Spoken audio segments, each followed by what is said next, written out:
తొలి గడప కడపలో వైభవంగా వైకుంఠ ఏకాదశి దేవుని కడప ఆలయానికి భక్తులు భారీగా తరలివస్తున్నారు. ఏకాదశిని పురస్కరించుకుని పెద్ద ఎత్తున భక్తుల రాకతో ఆలయం భక్తులతో కిటకిటలాడింది. తెల్లవారుజాము నుంచే భక్తులు పెద్ద ఎత్తున తరలి రావడంతో దేవుని కడప ఆలయ పరిసర ప్రాంతాలు భక్తులతో నిండిపోయాయి.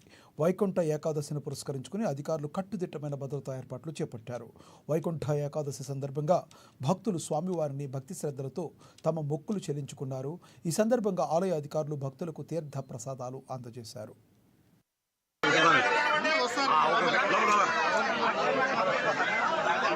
శ్రీ వెంకట నివాసాయ శ్రీనివాసాయ మంగళం.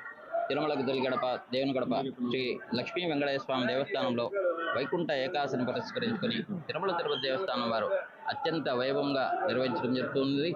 అందులో భాగంగా ఈరోజు స్వామివారికి ధనుర్మాస ఆరాధన మరియు శ్రపణం నిర్వహించి స్వామివారిని 4 గంటలకు మూలవరు దర్శనము మరియు 5 గంటలకు ఉత్తర ద్వారం దగ్గర స్వామివారిని వెంచేపు చేసినాము. ఈ వైకుంఠ ఏకాదశి పర్వదినం విశేషమేమనగా క్షీరసాగర సంవత్సరంలో 24 ఏకాదశులు వస్తాయి. అందులో 4 అత్యంత పవిత్రమైనవి.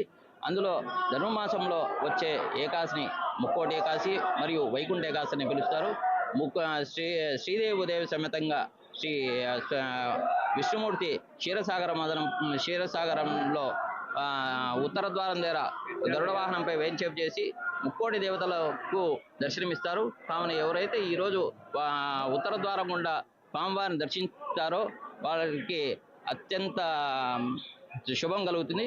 కావున ఈరోజు తిరుమల తిరుపతి దేవస్థానం వారు వైకుంఠ ఏకాదశిని పురస్కరించి 5 గంటలకు స్వామివారిని ఉత్తర ద్వారం దగ్గర వేంచేపు చేసినాము.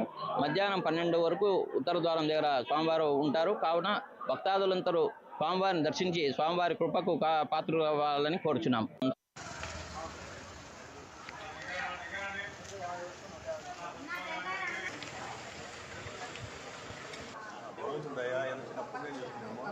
దేవుడు రప్పించినాడు దేవుడు కడపలో